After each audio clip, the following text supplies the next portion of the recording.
Good evening, everyone. I'm Alice Ty, the Director of Special Projects and Institutional Planning, and it's wonderful to see all of you here tonight. Our Southern California colleagues, President Emeritus Steve Koblick, consulate representatives and local leaders, Huntington board members, staff, and volunteers, and so many other friends who are joining us in person and virtually for this special Founders Day, which celebrates Karen Lawrence's 5th anniversary as president of the Huntington.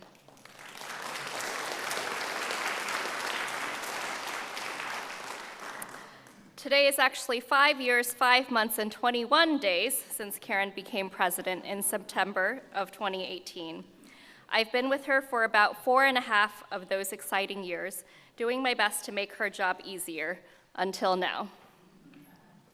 On Founders Day each year, we honor the history and founding of our institution at the same time that we think about the impact that this place, our collections, and our people can have in the wider world today. As some of you know, Karen hosts a series called Why It Matters, where she interviews notable guests about why the arts and humanities are still so important today. While we were pondering potential Founders Day speakers, my colleague Raylene Galarza and I recalled hearing from staff and volunteers that they enjoy Karen's interviews, but sometimes wish that she would answer the same questions that she asks the guests. This was the seed that germinated into our plan to turn the tables on her today. Thankfully, she was a good sport about this, and we were also delighted when Dr. Lori Bettison-Varga, our first choice of an interviewer, said yes. Moving behind the curtain, I want to say thank you to Raylene and Kathleen in the President's Office, Susan Turner-Lowe in the Communications Department, our advancement and AV teams, and our dedicated event staff and volunteers for their work on tonight's event. As you came in, you received a blank card. We invite you to write down a question for Karen or Lori. We'll collect these after their conversation, and I'll be returning here to pose to them your most pertinent and legible questions. But first, I invite you to join me in a visual journey through the past 5 years.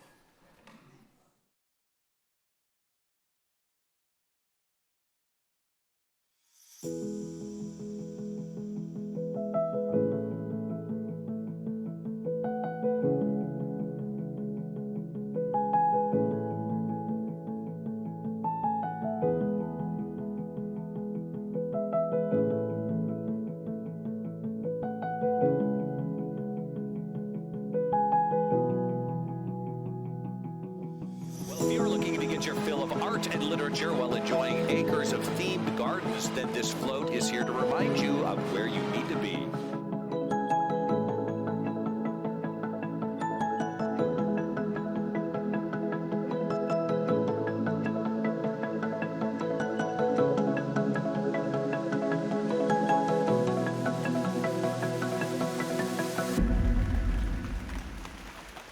I'm thrilled to be here. I feel like I got a very special tour of the gardens in the rain.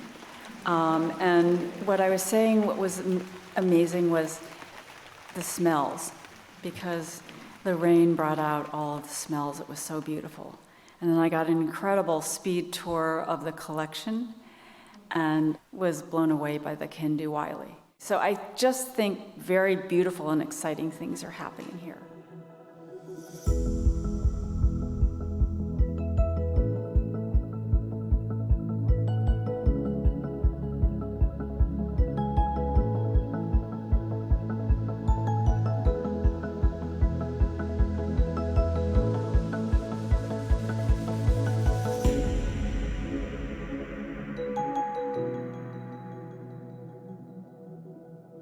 Walking through this place and enjoying the gardens, being blown away by the sheer spectacle of it all. Walking through these halls and seeing these really noble portraits and wondering what's up with all the powdered wigs and pearls.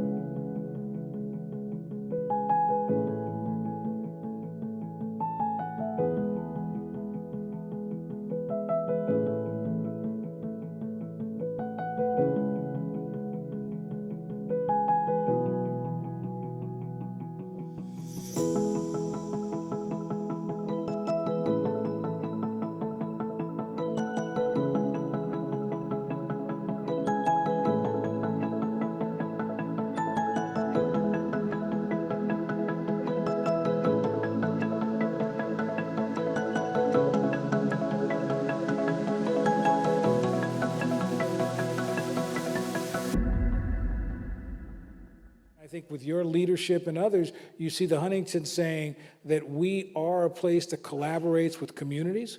We are a place that recognizes that our collections need to be expanded.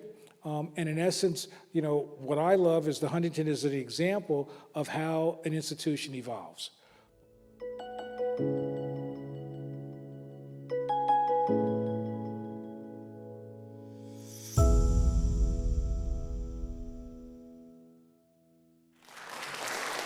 The last 5 years at the Huntington have been pretty spectacular. But buckle up, because the next 5 years are going to be intense.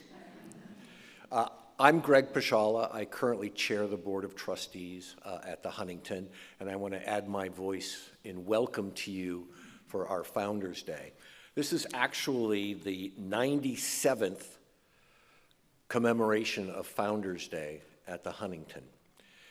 It is perhaps the oldest institutional tradition. Henry Huntington passed away in May of 1927, and immediately responsibility for the Huntington went to a 5-member board of trustees, one of whom didn't like to come here and spend his time all in New York, another who was on his deathbed and would pass away within a month. But they set an ambitious target of opening to the public and changing what was a private estate into a public institution by January of 1928. At the same time, they were initiating and managing an expansion, major expansion of the library building. Expanding the library is a constant theme in Huntington history, and we'll be doing some of that ourselves over the next 5 years. But one of their first formal actions as trustees was to designate Founders Day as an institution-wide opportunity to celebrate the founder on his birthday. Henry would be 174 this year. When they started off, they didn't have much room, so it was just a staff only, almost like a little birthday party of people who knew Huntington and had worked with him, knew Arabella and had worked with her. Once the library expansion was complete in 1930, they started to invite guests, dignitaries, friends of the institution, family and friends to it. And the tradition developed that the centerpiece of Founders Day was a speech or discussion. Initially, those were heavily focused on the founder's vision, transmitting that to the future generation. But as all institutions must, the Huntington evolved.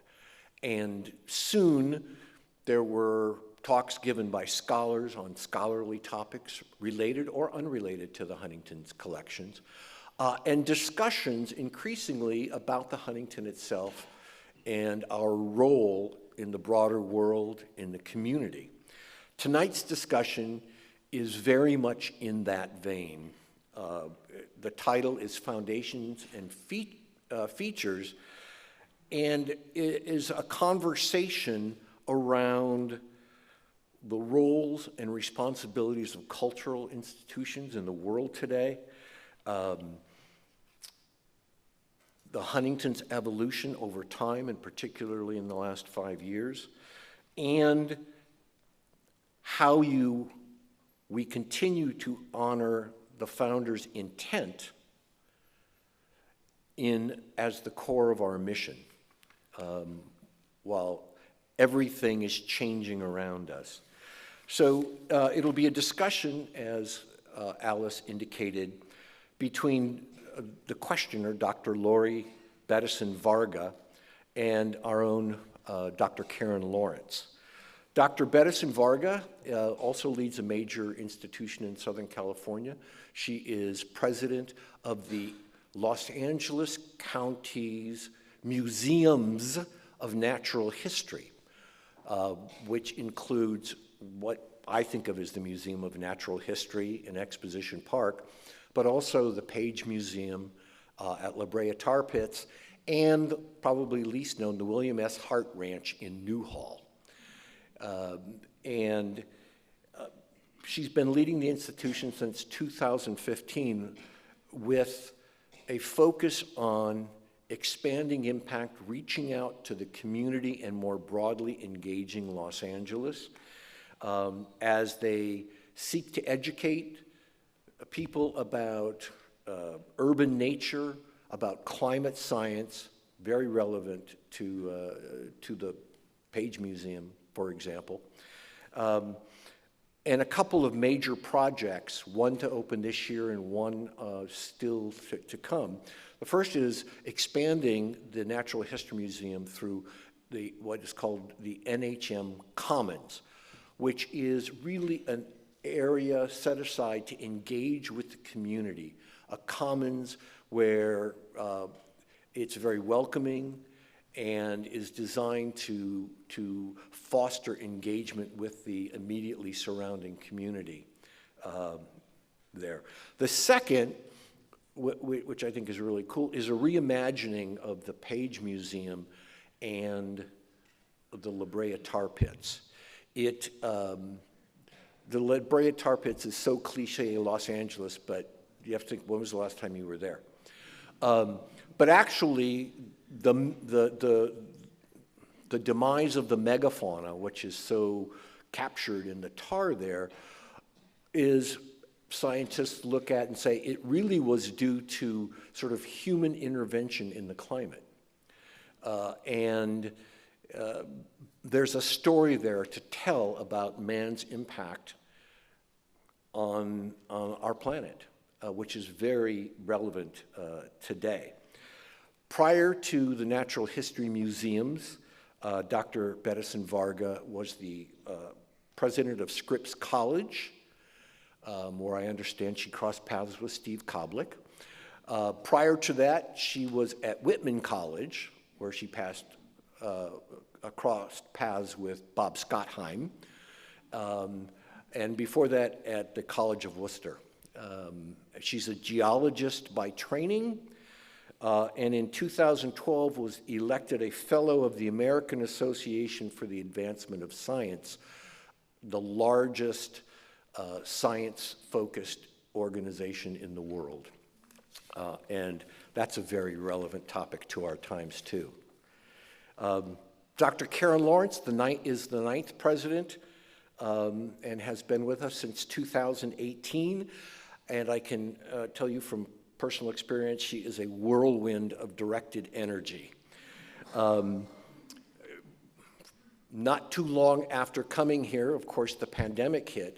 And I like to tell Karen that she literally made lemonade out of lemons, because she used the opportunity of the closure for the pandemic to move forward a project that we had been planning and thinking about for many years, which was to completely redo the tea room. And we serve lemonade at the tea room. So literally, she did that. But I think management and the leadership team in general during the pandemic was spectacular.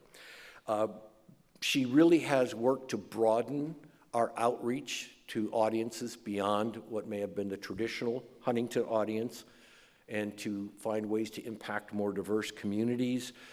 She's increased access both here and online through some major investments, and has championed cross-divisional synergies, thinking of one Huntington as having the unique ability that no other institution in the world has to think about literature, history, art, and botany, and they overlap in a surprising number of ways.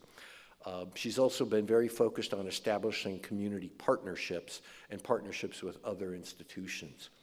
Prior to coming to the Huntington, she was the president of Sarah Lawrence College in New York, and prior to that, she was the dean of the School of Humanities at UC Irvine.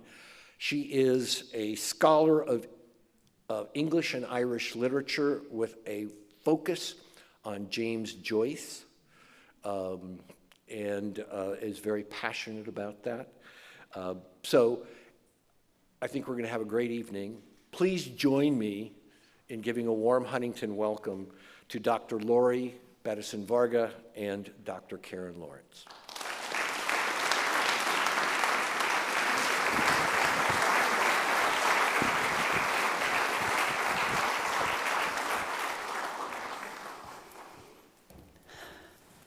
Good evening.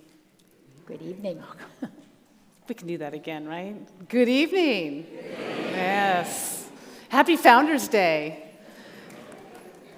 It's truly my delight and honor to be here today with you, Karen, on Founders Day and this celebration of your first 5 years at the Huntington Library. This is a place I have admired for so long, ever since I was a kid in Long Beach, coming to this place. And, you know, we both have the incredible good luck and privilege of stewarding these incredible organizations that mean so much to people here and around the world. So tonight, I get to have the opportunity to ask you some questions, and I know that some of your staff have wanted some tough ones, but, you know, this is... You decided not to do that. Yeah, we'll see. Well, there might be a couple ones in there. Well, we'll see. But for the most part, I really just want to have a conversation about you, a little bit about, you know, our shared histories, and all that you've accomplished here and where you're going. So we've known each other for a while. We have. Overlapped as college presidents, but we've really spent more time together since you've been in Los Angeles area. And I just want to talk a little bit about your background as an academic, as a college leader, as a teacher scholar, and finding yourself at the Huntington. What prompted you to do this? And what are the differences and similarities between what you did before as an academic and college president and what you get to do here at the Huntington? So before I answer that, I also want to thank you for doing this. Lori has an incredibly busy schedule, and I know you adjusted and made lots of changes. So thank you for My pleasure. for being here to do that. So the transition we both made from an academic career in academic institutions to cultural. So I want to start by saying I remember when you called me to welcome me when I came to the Huntington. And I got a call one day, and Lori said, "Welcome to LA, and I'm so glad you're going to be at the Huntington." And you said something like, academic institutions are so important and have great benefits, but this is so much more fun. And I thought about that, and I think you're right. Mm-hmm. And I can say this as a faculty member for most of my life. Another colleague said to me, "That's because there are no faculty, no students, and no athletic programs." And that's not entirely true. We have faculty who are coming. We have many students, maybe not athletic programs. We have people walking in the gardens, and that's an important kind of thing. But I think a major difference is, and something that really struck me when I came, that we have 5-year-olds to 95-year-olds, lifelong learners, who come and embrace the Huntington as their place and community. And they may come as kids with parents, or they may come late in life and just be so engaged and passionate about what goes on here. When I think of the supporters in academic institutions, the alumni are fabulous supporters. We have people in the Huntington community who are rabid alums of Stanford and USC and UCLA and lots of places. Mm-hmm. But I think there's a real connection and an ongoing connection that is something that's incredibly special. When I learned more about the Huntington when I was asked to look at the position, it was really the people, the community, a very special culture that was very exciting to me. You know, we, as leaders of higher education institutions, you say we're places that foster the future lifelong learners. But our institutions now really are, as you say, I use the term cradle to cane. We are the lifelong learning institutions, and we do serve broadly our communities, and it's a true joy to be able to do that. Yeah. So, any real surprises though? Well, the community was a surprise. We had, my husband Peter and I had lived on the west side of LA, so another surprise is Pasadena and San Marino. We really didn't know it, and it is extraordinary, and I'd like to do more to let the world know, although I'm sure the world knows some things about it. But down the block is Caltech, and I don't know if Tom Rosenbaum is in the audience, but he was going to come. We have such riches of academic institutions and cultural institutions, the Norton Simon, Carnegie Observatory, Pasadena City College, you know, just all around. That was a surprise in terms of community. There are surprises every day, and I have been thinking about this because the botanical gardens was the area of the Huntington that was less familiar to me. And I thought of what somebody said last week, and the person said, we were successful in pollinating the plant. And this was about the corpse flower. Mm-hmm. And I thought, as a liberal arts college president, I never thought I would hear that sentence. It just was totally, and every day I think something is so true. Surprise like that. Another thing that I think probably, it's surprising in a way, and people may be surprised by this, is that there's an incredible cohort of amazing women leaders of cultural institutions in Los Angeles. And I know that the two of us, I know there's some out here in the audience. Right. We can't see you because there's this blinding light. but it's been wonderful to have that community of cultural leaders in general. But I have to say, there are a lot of amazing women in this area. Yeah, that's been a fabulous welcome to the area, and great, especially during the crises that have been. And we're going to get to that. Okay. So as women leaders, we've also shared having dual career families. And I'm sure you've been asked this before. What was your trick? Do you have any advice to pass on to anyone about managing and balancing your career while your husband Peter had this amazing career as well, and you have these two fantastic kids? What's the trick? I don't know that there's a trick, and I think there's no formula. Everybody is different. Part of it is we both had very intense careers, but I think one way that that's worked is that we've been thinking about both careers at every move. Yeah. So that there's got to be an accommodation, or it doesn't have to be, but in this case, I'm very grateful that there is. And with apologies to any other surgeons in the audience, I will say Peter Lawrence is a very atypical person in that way, in terms of the support of a very active vascular surgeon in his career would have accommodated, and we made moves together.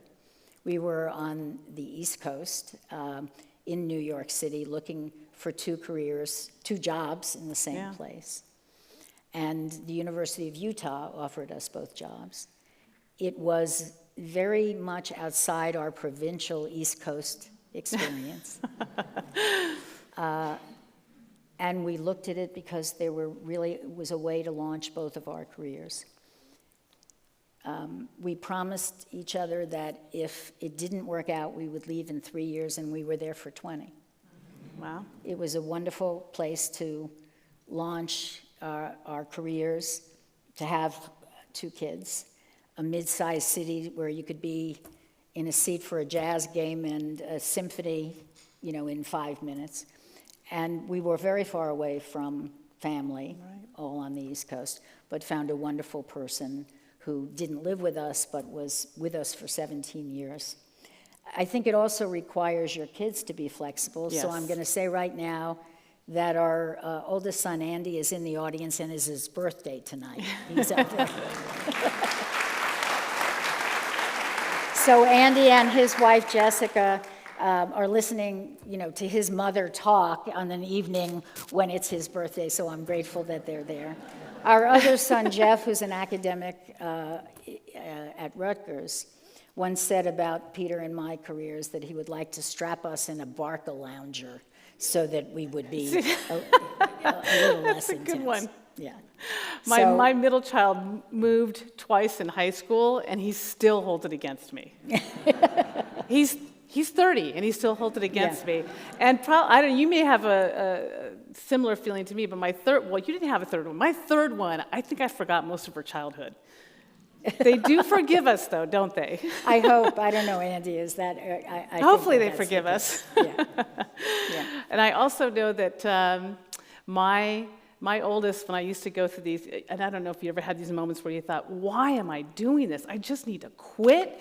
I need to manage things at the house because it's crazy and I love my kids. And my oldest would say to me, oh, no, you need to go to work. So he knew I was happy doing that juggling, and I'm sure your kids did as well. I think in the end, when you look at it, that I think the benefits for our whole family have really outweighed the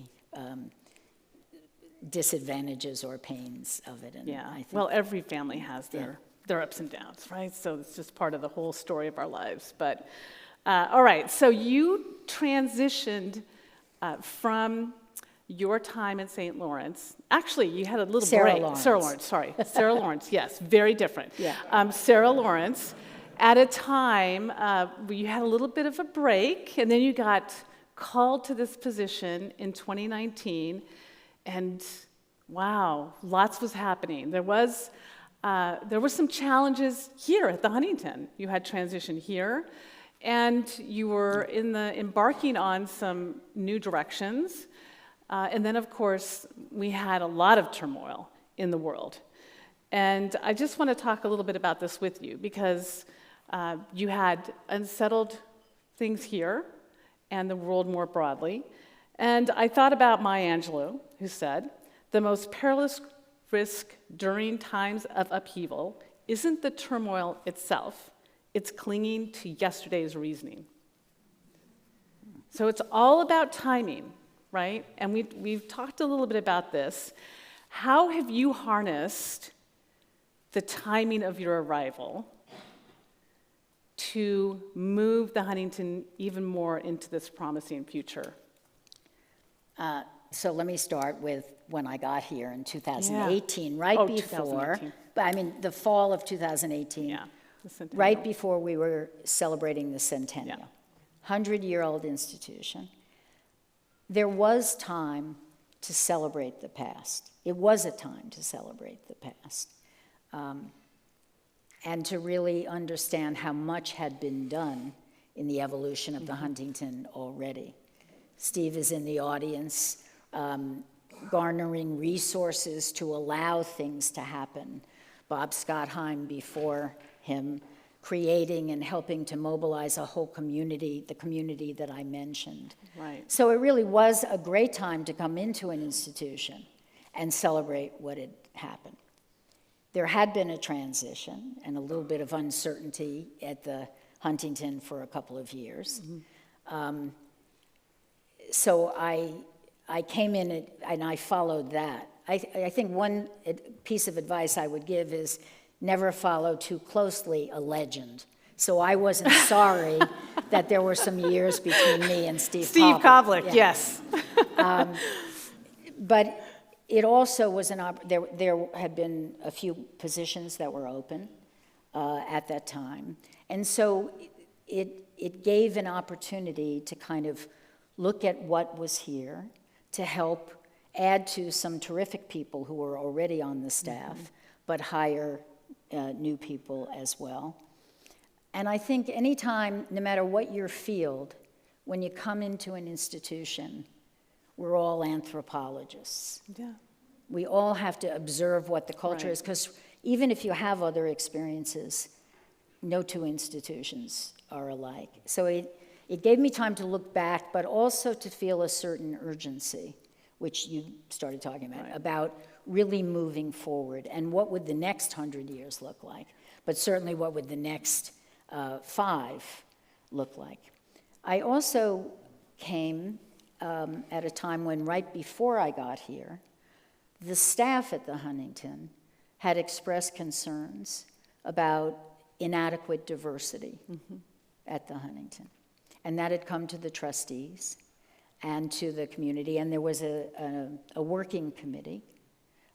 Greg was on that working committee, and other staff members. And so I came at a time when this really came from the staff, and that was a really important thing to listen to. So we worked, I would say there's an evolution, and I've said this, is a kind of urgent evolution. Right. To really pay attention to this and to begin working to deal with it. And you made some big moves. So your first year, you come in 2018, celebrate the centennial. But you made a big move in changing the name of one of the key governing groups, one of the groups associated with the Huntington. We made a few moves, and a major one was creating a DE&I plan. Right. In that whole 2019, Right. and working with the whole community, the trustees, the Board of Governors, actually I'll get to the name. Yeah, in a minute. But, and the staff. Right. Really to come up with a whole plan on many different fronts. Right. With visitors and staff and, and a lot of work to do, but a good spirit of doing that. You were mentioning that we kind of quickly changed the name of the Board of Overseers, which was the name of the one group, the Board of Trustees. Right. For those of you who don't know, there are 2 boards at the Huntington, the Board of Trustees and the Board of Governors, very involved in so many things. But it was the Board of Overseers, and I think language matters. And when we looked into kind of the history of that language of overseers, and this is a place and the people associated with it care about the history of institutions, of words. And so somehow as we discussed it, I remember a staff member saying to me, you won't be able to change the name. It's been the name, that's the name. But in fact, we were able unanimously that the board voted to change the name. It's symbolic. It's symbolic, right. But language and symbols matter. What matters as much is that we continue to try to do things. We had we created a standing committee, which is monitoring. We're all monitoring, because I think it's an institutional activity, and really continuing that work. When the twin crises of Yes. COVID and the murder of George Floyd occurred in 2020, and we can talk about COVID, but certainly we were, I think, in a much better position because we had some tools to be dealing with that and weren't reacting to something without having thought about it, and have more to do, but we were glad to be in that position. Of course we do, right? All of us do. Yeah. It's a journey, and it's a continuous one. And our institutions, at least like mine, are, it's our responsibility to look at these hard questions and issues about our past, why we have collections, thinking about decolonizing and what that means to our institutions, and how we become places of belonging for everyone. Everyone should feel they belong, and our staff want to bring their whole selves to work every day. And we're learning to do that better every day. I think we do that together in our cultural community is really critical. So, yes, beyond performative, and it's really important that we as leaders are listening, and I know that's really critical to you and your work, to listen to our staff and to our communities as we move forward. So COVID happens. Yeah. That was a different, Yeah, that was. that's different, yeah. right? Different crisis, but actually a crisis that dovetailed with many of the things that our staff and communities were feeling. So I envied you your outdoor space. Thank you. That was. Yeah, it really, was a very, really envied you your outdoor space. We were very fortunate. We used to Zoom with the group that Lori's talking about, and people would say, what's it like to think about opening? Because everything was shut Right. down. So we were closed from March, from that fateful day in March, until July. And it was a real blessing and a lot of hard work for everybody in our botanical and facilities and everybody who continued working Right. while the rest of, other folks were able to work remotely and continue the work, but we were completely shut down. And all the work that went into opening in that July to members and to the public. And I remember people saying that they felt this was a real safe space, a space to come and be in nature. And the phrase soul enriching was one that I kept hearing from people. It was tough on the staff. Right. Again, I'll say that we were helped by actually advice from UCLA. And in the video, you saw our visitor services folks taking temperatures and symptoms. Nobody ever thought that we would be able to do that. We had a group from UCLA come and help train, and you're a scientist, so you could use your scientific background, but the science really was changing. Right. So all of us were pretty much at Yes, sea. indeed. We were able to come through that partly because we had 130 acres of botanical gardens, but also because everyone, we all mobilized and came together and figured out how to do it. And as Greg said, tried to make lemonade out of lemons by seizing the time to renovate the tea room, that was one, but also really moving toward much more use of digital tools. We never had reservations at the Huntington that we would have people come, Right. but then be very crowded because we couldn't control it. So improving the visitor experience by having timed entry and knowing how many people could come and controlling the flow was something we probably should have done before, but had to do then. And I think what we learned, we did research seminars and webinars as everybody did, so we couldn't have a fellows program, but we're able to do it that way. We met, we had meetings, and everybody did that. Yes. But also education, launching something called Funtington for kids and parents who were stuck at home. The parents were very grateful. That's also something that we learned to do. That's, we took these institutions that don't move very quickly, and we got nimble real fast, didn't we? I mean, we did, and the staff were tremendously resourceful in a time when they were also in a lot of pain and suffering, like so many people. And being a place where folks could come and enjoy nature, I think that really brought home to everybody how important nature is to our health and well-being. And being able to come to the gardens, I'm just sure it brought joy to so many people. And so the staff being here for that was so important. Yeah. So you made it through, you've made some changes, you're doing some things differently. And but I just want to take, before we move to the next step, where we are right now today, what would surprise Henry and Arabella Huntington about what you're doing differently? Probably a lot, but you can give us the highlights. There were, I think, 2.5 million objects in the library, which was Henry's pride and joy. Mm-hmm.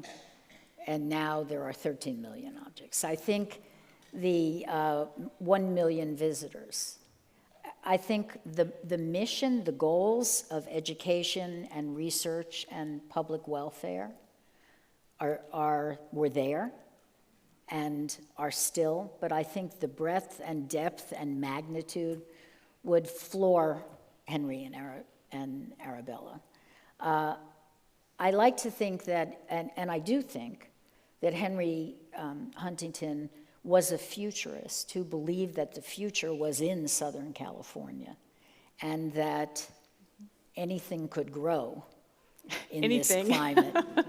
I mean, he tried some things that actually didn't work as well as he thought in terms of the first commercial avocado production, which then had a blight and was, you know, that was here? He was really, That was here? That was here. Wow. That was at the Huntington. So and the red car system, which if we had kept with that, you might have gotten here earlier than you did and quicker than you did if we hadn't changed so much to a car culture. So in answer to your question, I think he would be surprised. I think he would be surprised, they would be surprised, walking in the gardens and just seeing so many different people and such diversity and different ages. I don't think that in establishing, in turning their private estate and giving it to the public was a wonderful act, encouraged, by the way, by the Caltech astronomer George Ellery Hale, who convinced Henry to do that. So I think they launched it and would probably be proud of many things, but would be surprised by the magnitude. They could have no idea. Yeah. And it's hard to even imagine 100 years from now what it would be like. But I will say that I think he wouldn't have anticipated that we would send Blue Boy back to the National Gallery.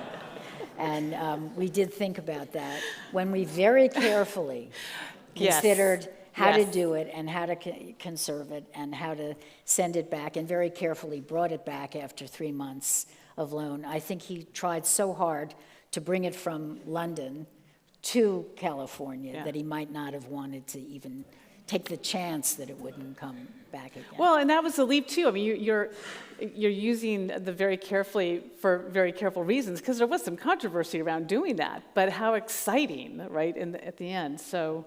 Yeah, I think it was worth it. I think surprising, and they would be surprised to see in the Thornton Portrait Gallery Kehinde Wiley's portrait of a young gentleman, and I think that's a wonderful way that the collection and that painting that he cared about so much has been so generative. And to your point about the past being a usable past for people in the future, I think is borne out every day at the Huntington. It's fantastic. Well, and given that premise, I know that you are thinking about the next 5 years. You have a strategic plan. You've made some recent announcements, opened the Shoya House. Just 2 days ago, we all got this wonderful email from you talking about Scholars Grove, and I know you have other plans, and we want to hear what those are as you keep moving the institution forward under this vision of community, nurturing community, sharing the collections and the research that comes from here, and the learning more broadly. So tell us some of the highlights.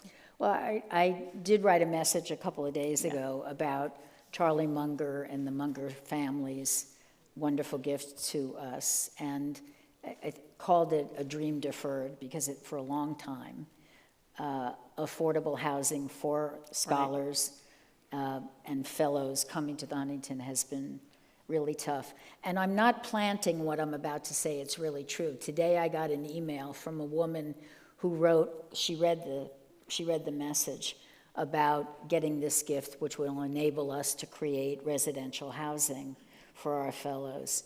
She said, 40 years ago, I came to the Huntington to do some research, and I had no idea where I could stay that I could afford, and I stayed in a Motel 6. And really, this is literally today that I got that. So this has been going on for a long time. It's very difficult for our fellows to find housing, and the residential community that we'll have will enable that. I think sometimes people have turned us down, although we have a very competitive, wonderful program, that we've lost some people who can't imagine how they can have mortgages or rents at home and come here. So this is, Sue Juster, our Director of Research, says, and I believe it, that it will be a game changer in terms of facilitating affordable, not free, by the way. We have to be able to sustain this for fellows and for visiting artists, potentially, who also come to use our collections. It's a great model, and in fact, I'm thinking that maybe we need some at the tar pits. So, La Brea residences. Really? Yeah. We could do that. But it is a real issue with visiting scholars, right? Yeah. Being able to come spend time. Well, It's also, expensive. we offer this residential community, and part of that is the community among the Yeah, scholars. that's right. They see each other, but basically, the scholarship is a kind of solitary enterprise.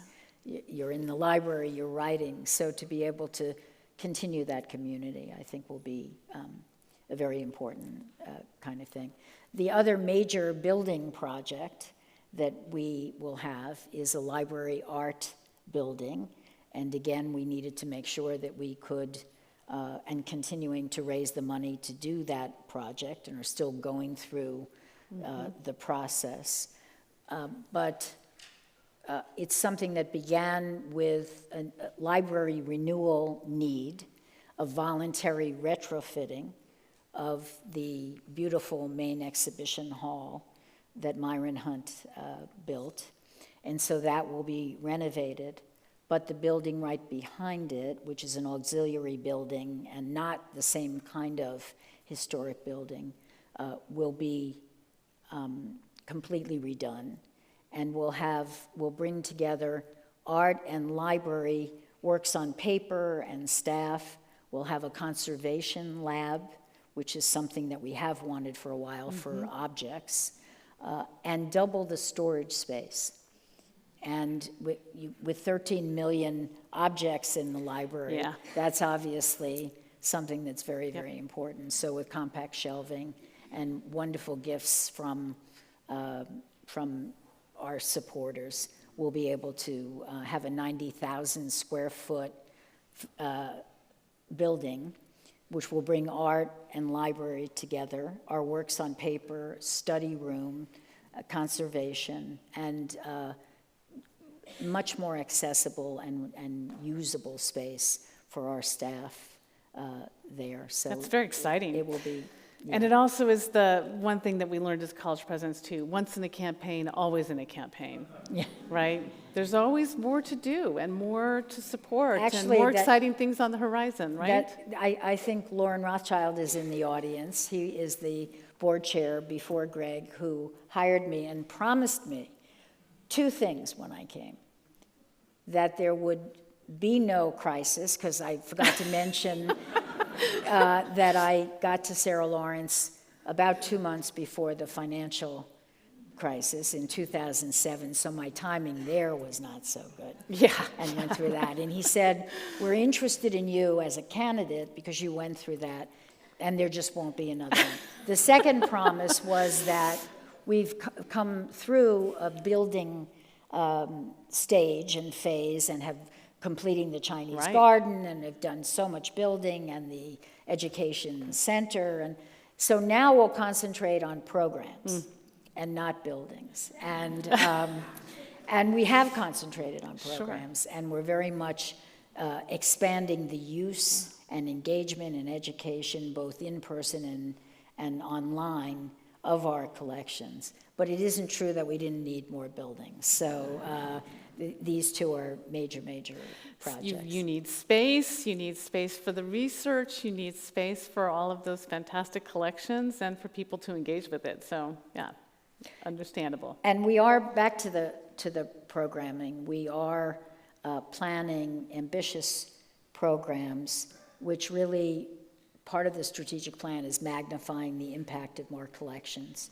sharing them more broadly, again, in person and digitally, and engaging the public. Be leaders for a sustainable world.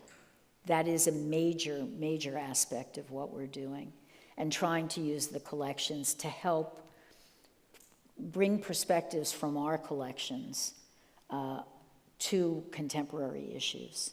We're planning, our education group is planning a youth summit in the fall, which will be 150 high school students coming together to really address issues of climate and use our collections and our incredible botanical gardens and the expertise here to address that.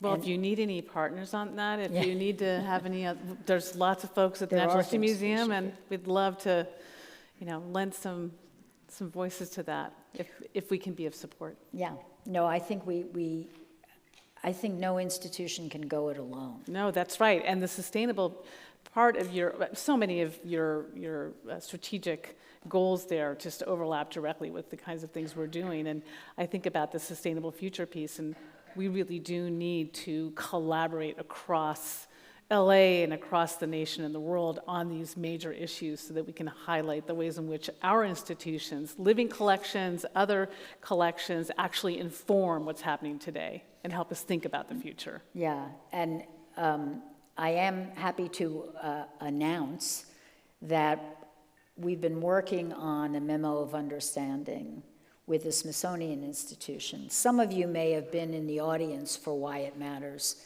when Lonnie Bunch, the secretary of the Smithsonian, was here. I think there was a clip in the video, and he was great. Since 2022, we've been discussing this, but we are creating a memo of understanding for at least 5 years and probably more, but I'm glad to see it for the next 5 years, where our institutions will collaborate to bring together the expertise, the collections, the multidisciplinary way, and they have, 21 museums. I can't imagine what that's like to, exactly. To deal with. We Bureaucracy, have 3 maybe?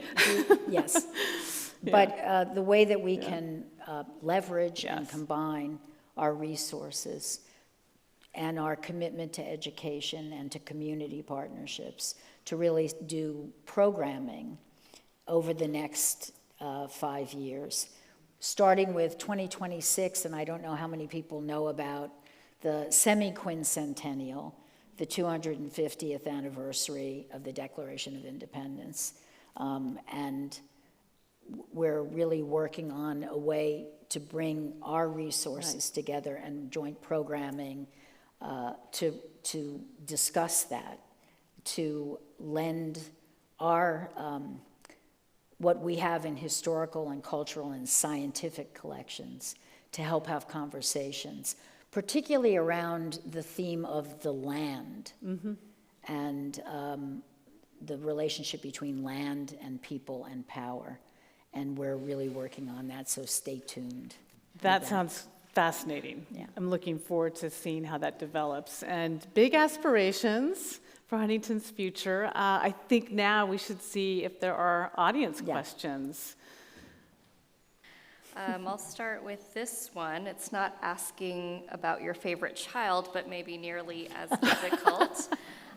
What is your favorite item in the Huntington's collections? Oh, boy. Actually, with this audience, it is like asking my favorite child. I'm talking about the senior leaders who are in the audience.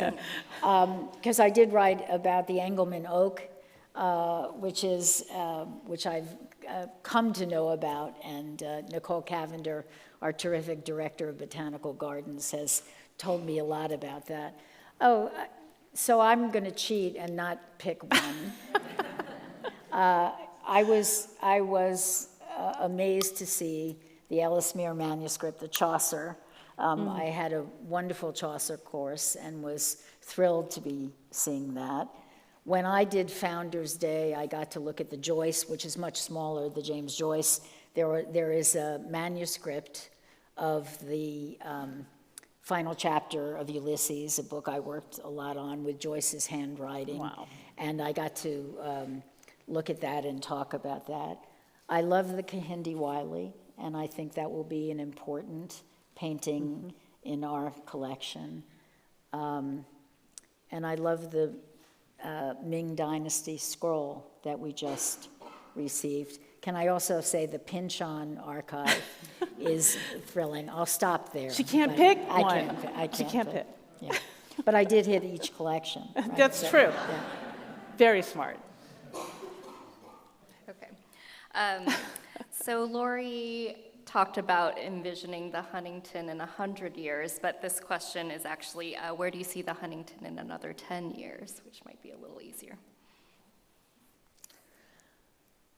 The theme of sustainability, and a word that I hadn't known before Nicole really talked about it, regeneration, Regeneration, it's the word. seems to me a theme that is very crucial kind of overall. It pertains greatly to our accelerated activity Right. on a sustainable, and so the difference that, as I understand it, is sustainable, sustaining things, and regeneration, leaving things better than they were when you found them. Right. I'd like that to be both a metaphor and the reality of what the Huntington will look like in 10 years. Conservation of our collections, the building will help tremendously. The team that's been assembled, and I keep going back to the people, I think we have a fabulous leadership team that will go on and continue that. I think it is about that continuation of preserving and conserving, but also improving and making things available for people even in a wider way. So there's 3 very different collections here. What are the most exciting intersections you see between the 3? Intersections. That's good. The Shoya House Yeah. is well, between the 3. The one Huntington, which you mentioned. I didn't mention it because I didn't get to say it out loud, but what is the one Huntington? Or maybe, This is the Greg, chance to talk Greg about also mentioned that Yes. when he did.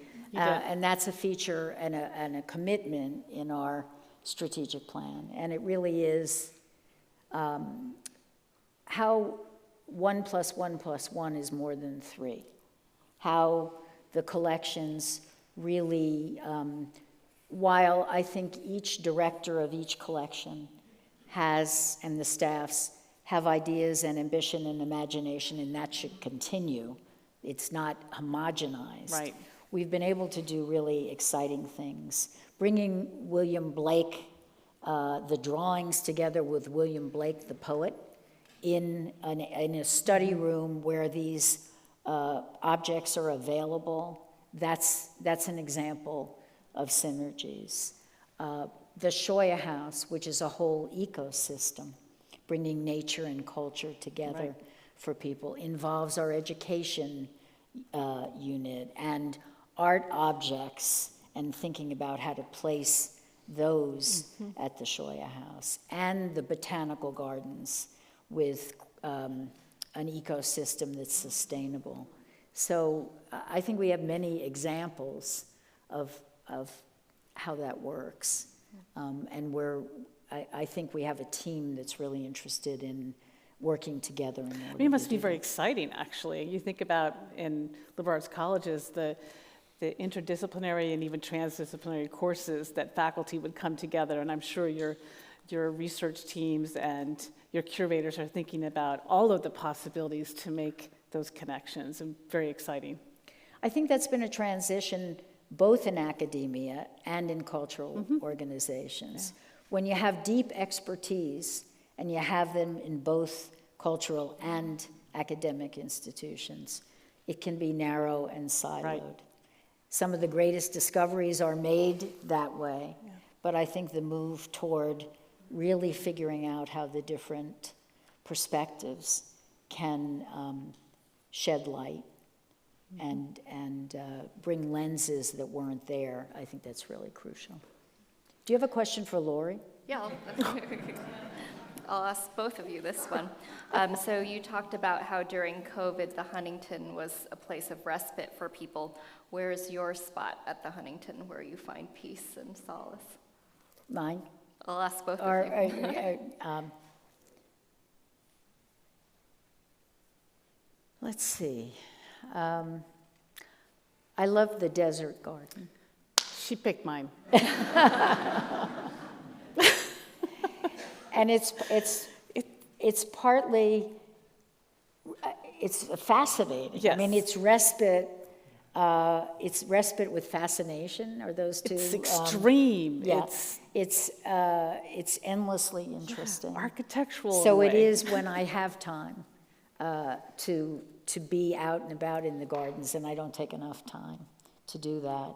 I think I love, again, it's like children in terms of selecting different landscapes, but I would say that that's probably the place I gravitate to the I was most. going to say the same thing. My husband's also a geologist, and he spent a lot of time in Arizona, so he loves the desert. And my kids call him a lizard because he likes to just lay in the sun. So anytime we come to the Huntington, that's the first place we go.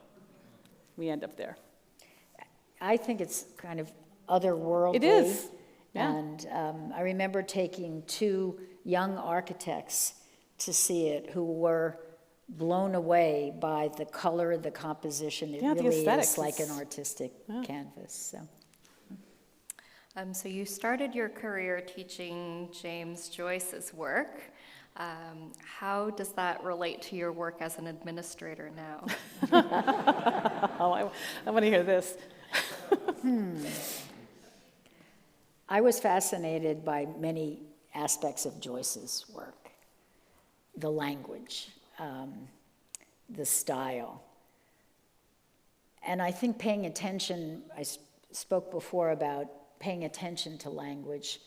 Dubliners seems very simple, but what is between the lines is as important as what's on the page. I think reading carefully, looking at language carefully, thinking of what is said and not said by people, by writers, is a skill that administrators could, it's helped. If this doesn't seem too far-fetched, Ulysses, 700 pages about one 24-hour period in the lives of 3 Dubliners, also shows the interior lives of some ordinary people and is a way of thinking about other people's lives. I believe that about novels. I believe that about humanities, about history and literature, that it gives you a glimpse into somebody not yourself.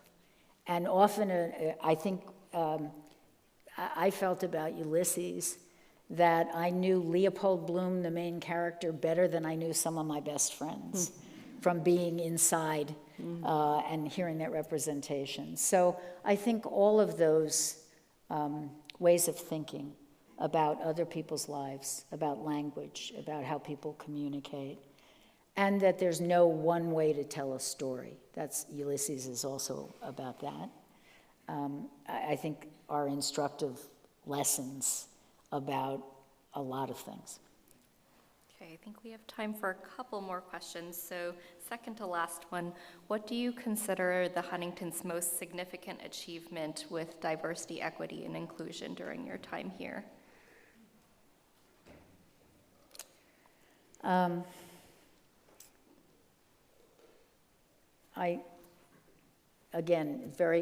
sorry, I can't pick one thing. I think some of the additions to our collections are crucial. I think as we expand Pacific Rim and our Asian collection, I mentioned the Ming Dynasty scroll, I think adding to the collections, the Amundsen Foundation gift allowed us to add Vigée Lebrun, a French Academy painter who has not been on our walls. I think the visitors that come, and hopefully the way that people feel welcome from all different groups, starting with LA and the incredible diversity and richness of LA. We don't want the Huntington to be a well-kept secret. It's very important that people come and know about it and make use of it.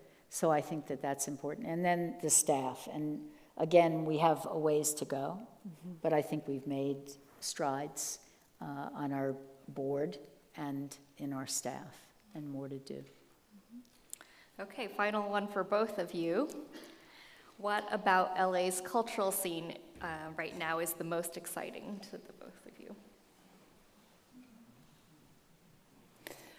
Well, I'm looking forward to PST Art and Science Collide in the fall.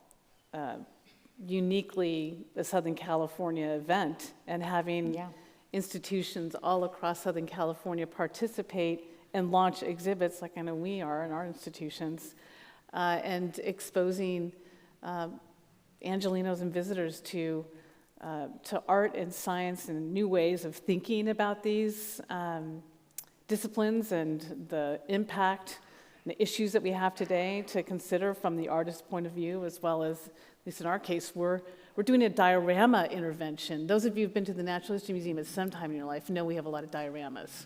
So we have one hall you haven't seen in 25 years that we're opening. Oh, wow. That's great. And we have an artist intervention in that, and a reflection on what dioramas mean, how they were put together actually as art, with things that we went to places to take and kill and bring back and put in those art boxes. So we're having a whole conversation about what that means. I'm excited about all of these opportunities that are in creation right now and have been for the last 4 years, and having a lot of fun going to see all of these fantastic exhibitions that are going to make us think in new ways. I think that is something about LA and the Getty. We've come into it kind of after it had begun, with the Getty's idea of bringing, 60 institutions together, to have that. I don't know of another city where that occurs, so I think that's very exciting. And art and science are both in our wheelhouse at the Huntington, so we're very excited about that. I'm looking forward to the Olympics. I think that will be, and your place isn't in Exposition Park. Yeah, that's true. Just saying. I forgot who I was talking to. I'm looking forward to it also. Okay. Gotcha.